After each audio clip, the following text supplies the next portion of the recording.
Hi, my name is Mark Thurston. I'm an associate professor in the School of Integrative Studies at George Mason University and a senior scholar for Mason's Center for the Advancement of Well-Being. I want to explore with you some ideas about the role that mindfulness can play in making you a more effective leader, both a leader within the groups and organizations you're part of, but also being a leader to yourself, what we might call personal leadership. A lot has been made in recent years about mindfulness. You probably see the word all over the place. And maybe it's been confusing to you exactly what's meant by the word. Is it the same thing as meditation? Does the practice of mindfulness require that you buy into a set of beliefs or some religious tradition? We'll try to clear up some of these issues in this training video. But we especially want to explore how being a more mindful person could fundamentally impact the way you exhibit leadership. And we'll even take a simple inventory that comes from psychology, a questionnaire that helps us identify the characteristics of mindfulness, the ones we're strong on, and the ones that we're weak on and could cultivate. I'm going to be joined for portions of this training video by Monica Davids, who is a graduate student at George Mason University. During her undergraduate years at Mason, she took 3 academic courses with me on topics such as mindfulness, resilience, and well-being, and Monica completed the undergraduate minor in well-being. Monica is just finishing a second year as a student worker in Mason's LEAD office, Leadership, Education, and Development. She's now finishing up her master's degree in education, and it's preparing her to be a leader in the classroom for elementary education. Monica will join us shortly to share some of her experiences with making mindfulness a key part of her own leadership development. Let's start with some goals and objectives for this short training program in mindfulness and leadership. I have 3 objectives in mind for this training workshop. First is to develop clarity of understanding about what mindfulness is. It's a deep and complex topic, but I think we can explore some simple definitions that will be things that you can immediately work with. Second, to recognize through a short assessment which qualities of mindfulness are the ones that you are already strong in. And then third, to understand the role that mindfulness practices can play in making oneself a more effective leader for outward changes, and also to support making changes to one's inner life, personal attitudes, and emotions. Now here's a working definition of leadership. It comes from a textbook that I've used in some of my George Mason University teaching by Peter Nordhaus, Leadership, Theory, and Practice. And it's a very kind of elegant and simple definition. Leadership is a process whereby an individual influences a group of individuals to achieve a common goal. So we're going to be exploring how mindfulness can make you a more effective leader. Now, what do we mean by the word mindfulness? From a book entitled The Art and Science of Mindfulness by 2 psychologists, Shauna Shapiro and Linda Carlson, we find this simple definition. We define mindfulness as the awareness that arises through intentionally attending in an open, caring, non-judgmental way. So mindfulness is going to be related to our state of awareness, our state of consciousness. And it has a lot to do with our attention, our capacity to have attention that is open, caring, and also non-judgmental. And it's something we need to do in a very intentional way. Now, sometimes the words mindfulness and meditation are used almost interchangeably, and they're related, but not exactly synonyms. There are ways of practicing meditation that are different than mindfulness meditation, and there are ways of practicing mindfulness that aren't necessarily meditative. But there's this region where the 2 words overlap, and this is especially what I'm going to be suggesting that you cultivate in your own life as a tool for becoming a more effective leader. So mindfulness is both a personality characteristic, a trait, and it's also an activity that we can do intentionally. It's a practice. So we can talk about a person becoming a more mindful person, cultivating that trait of being in the present moment, of having some command over their emotional reactions to things, of being able to be present. That's a trait that can make a more effective leader. But in order to enhance that trait, we probably need to have a regular practice, an activity that we do intentionally. That may be something we do in a movement sort of way with the body, but more often than not, it's a seated practice in which we set aside 3 or 5 or more minutes a day to really work with our attention in a focused, mindful way. One of my favorite books about leadership is by Richard Boyatis and Annie McKee, and it's called Resonant Leadership. And in this book, we find some direct references to just how important it can be to develop the mindfulness trait. Here's a couple of passages that come from right at the beginning of the book. Great leaders are awake, aware, and attuned to themselves, to others, and to the world around them.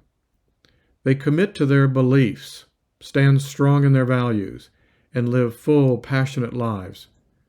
Great leaders are emotionally intelligent and they are mindful. They seek to live in full consciousness of self, others, nature, and society. Then a little bit farther into that opening chapter, we find this passage.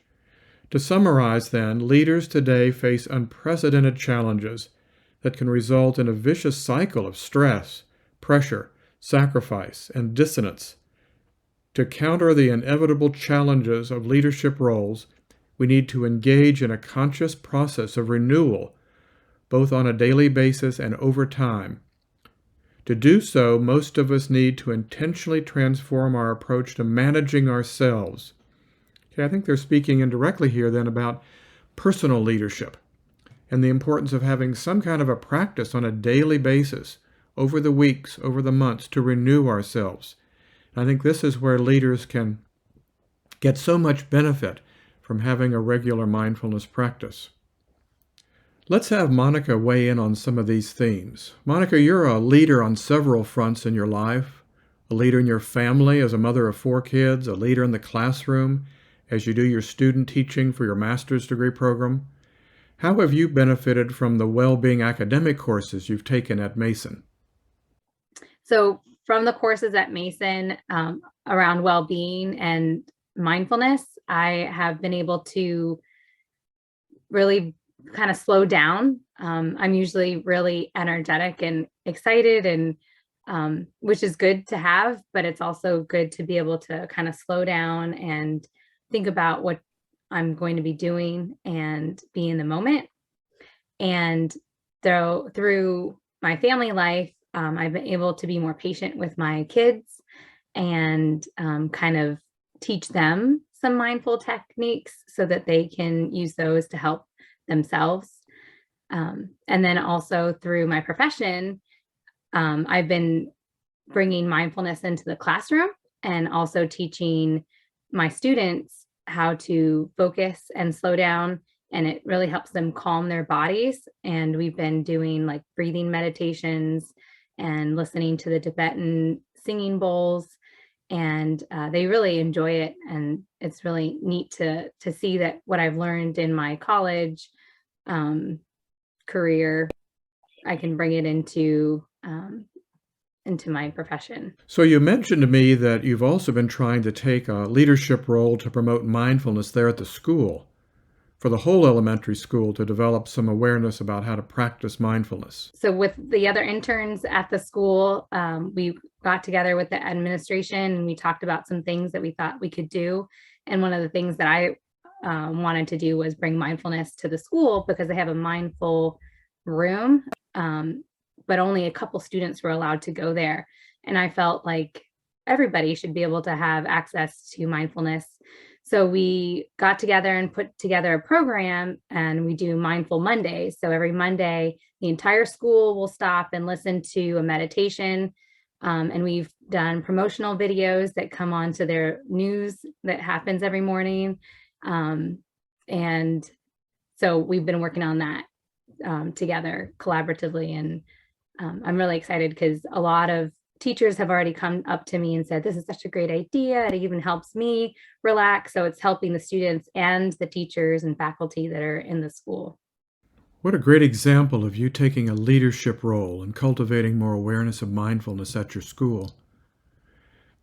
This would be a good moment now for us to think about and experience just how simple and how valuable a mindfulness practice can be.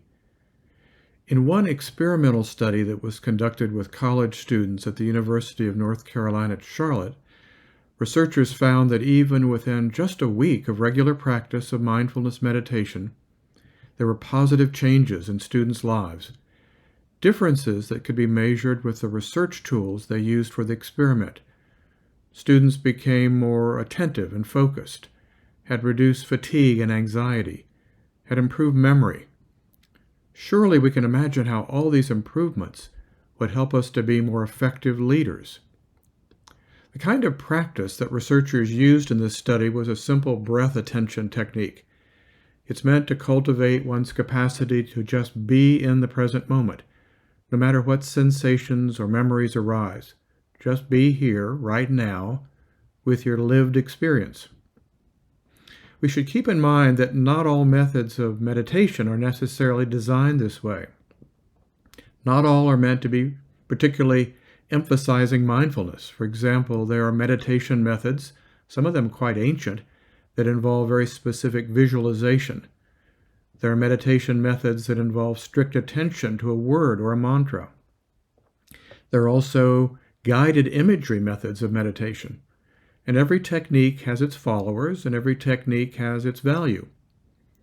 For purposes of our training video about mindfulness and leadership, I suggest that we work with something very fundamental and basic. That's what the researchers did in the study with college students that I just spoke about.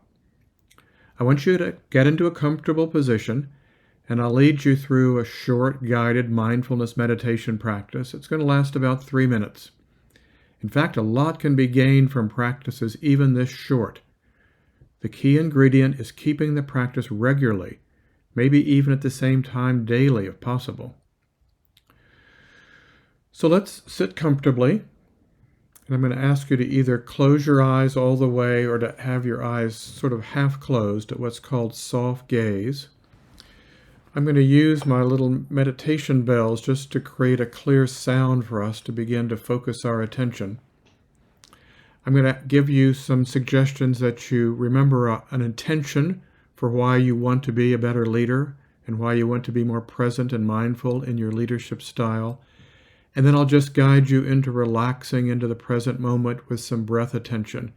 Again, this is just going to last 3 minutes or so. So we'll begin with the sound of the bell.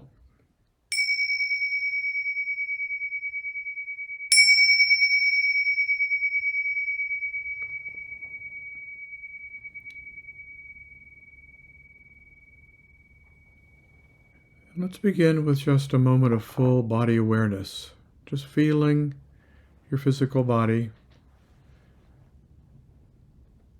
Let yourself be in a posture that makes it easy to relax and to breathe even deeply. And perhaps you feel places of tension in your body. That's normal. You can just invite them to relax or to very intentionally breathe into those places in your body. And perhaps you even notice how it's very normal for the mind to want to drift off to other things to think about or be concerned about. And so we don't judge that when we notice it. We just bring our attention back. And we'll use the breath as a focal point. Simply breathing in, I know I'm breathing in. Breathing out, I know I'm breathing out.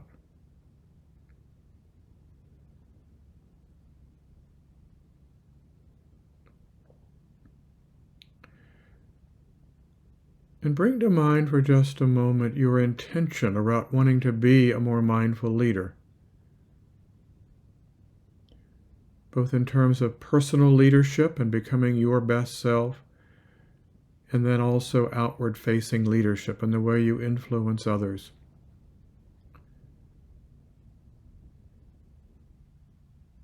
And feeling that intention about wanting to be more present, more aware.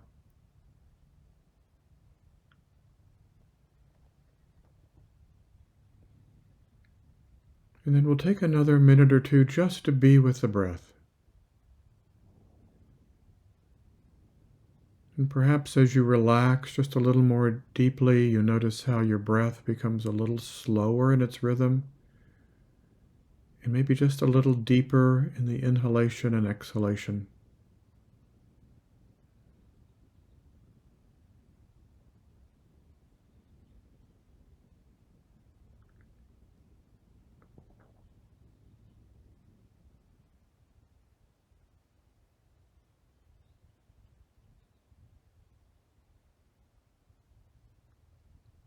Continuing just to bring your mind back to your breathing if you find that you drift away to some distracting thought.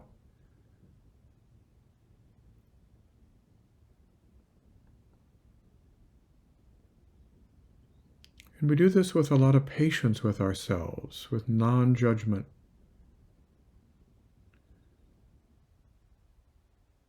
We're simply practicing being present.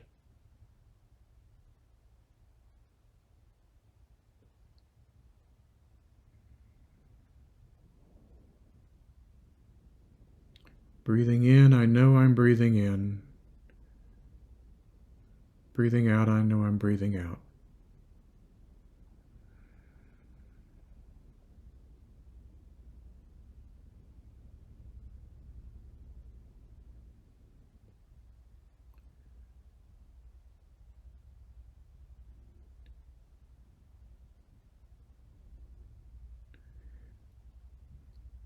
And as you take these moments of relaxed presence, you may even notice a certain kind of spaciousness. You're sort of giving yourself room to breathe in a physical way, but by dropping some of your compulsions and your stress and your hurried feelings of anxiety, you create a little space to experience yourself in a different way. And it's a space out of which you can be a more effective leader. Space in which your strengths and your values and capacities have more room to function.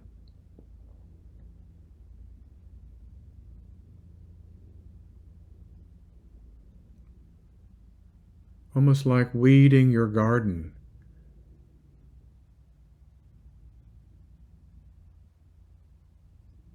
Creating space for the plants that you want to be able to grow and to flourish. And now beginning to come out of that experience, just begin to bring your attention back to your physical sense of presence with me here. And when you feel ready, you can open your eyes.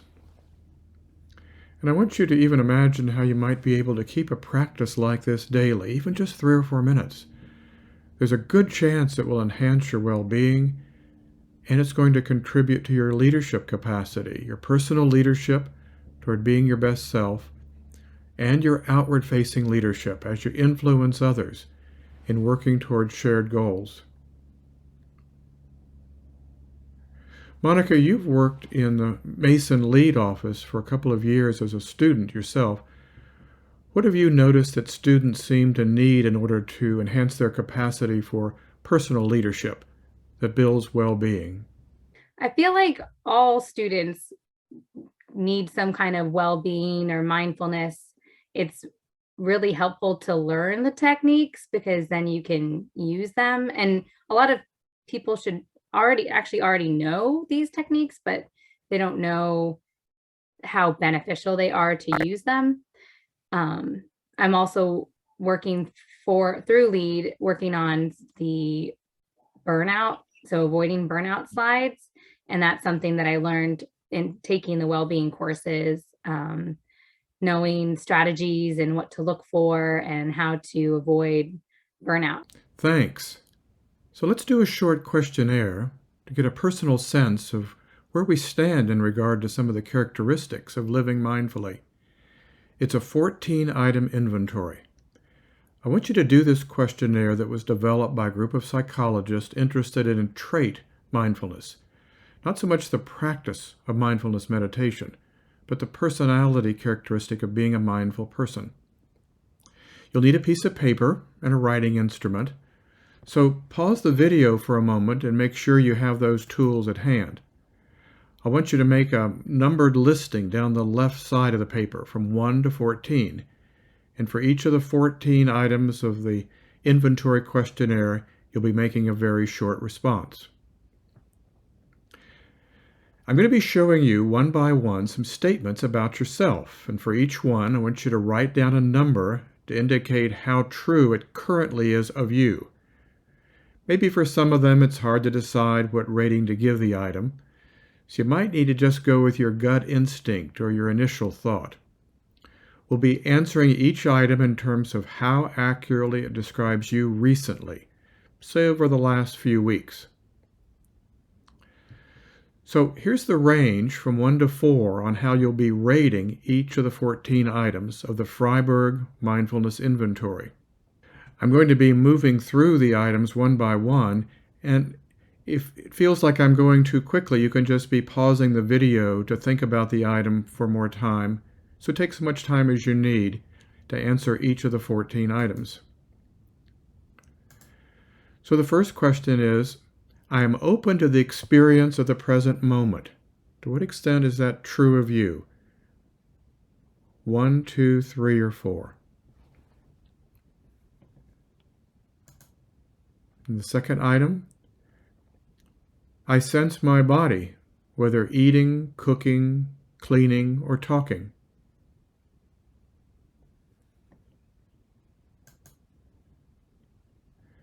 Item 3.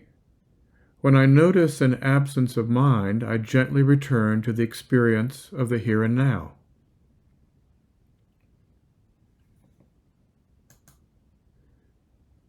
Item 4. I am able to appreciate myself.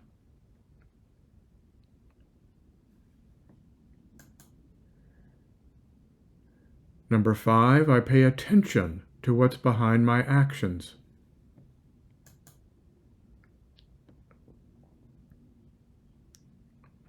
Number 6, I see my mistakes and difficulties without judging them.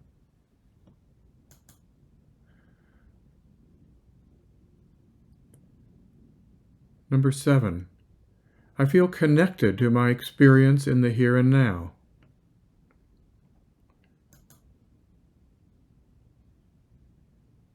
Number 8, I accept unpleasant experiences.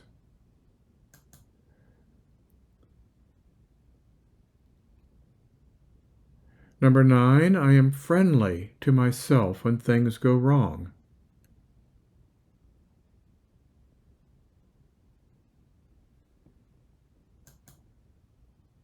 Number 10, I watch my feelings without getting lost in them.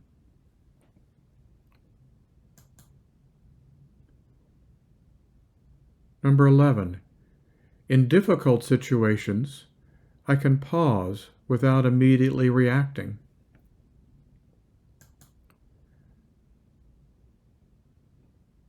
Number 12, I experience moments of inner peace and ease, even when things get hectic and stressful.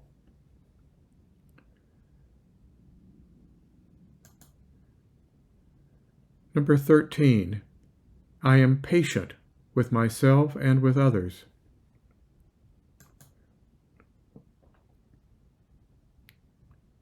Number 14, I'm able to smile when I notice how I sometimes make life difficult.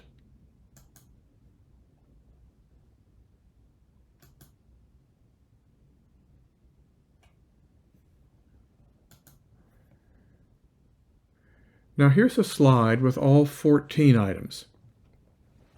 And I'll be asking you in just a minute to pause the video and think carefully about what's on this slide. We could total up the points from your answer sheet, what you've been writing down on the paper. And we'd do just that if we were conducting a research project and wanted a single number to measure your current level of trait mindfulness. But I want us to use our personal results from the Freiberg inventory in a different way. Think about which two characteristics of mindfulness seem to be most important to you for cultivating mindfulness so that you can be a more effective leader. A leader toward yourself and then toward other people. Maybe you'd pick one of the 14 items as especially important for your personal leadership. Then another item is especially important to nurture in order to be a more mindful leader with other people. Let's pause the video for a few moments and just think about that. Even make a decision about two of these qualities.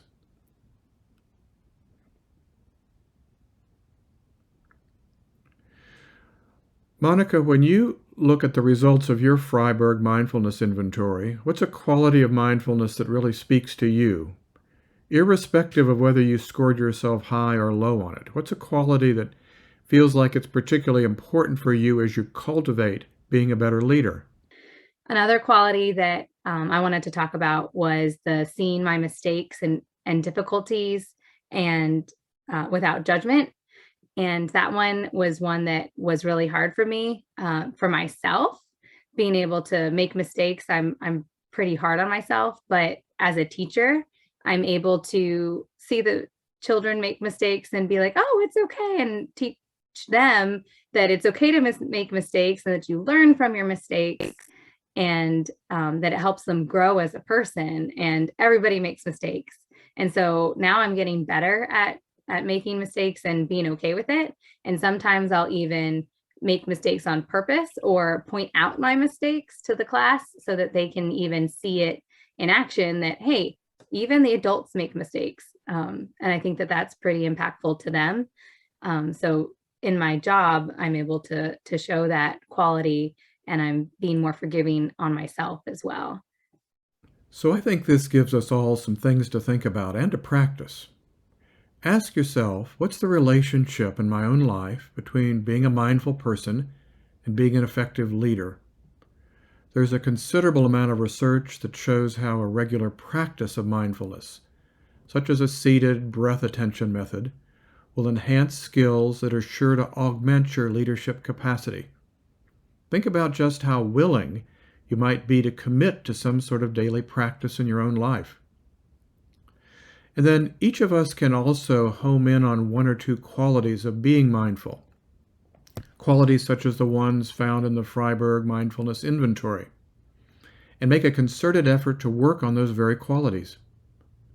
I think it's safe to say that our often confused and chaotic world needs mindful leaders.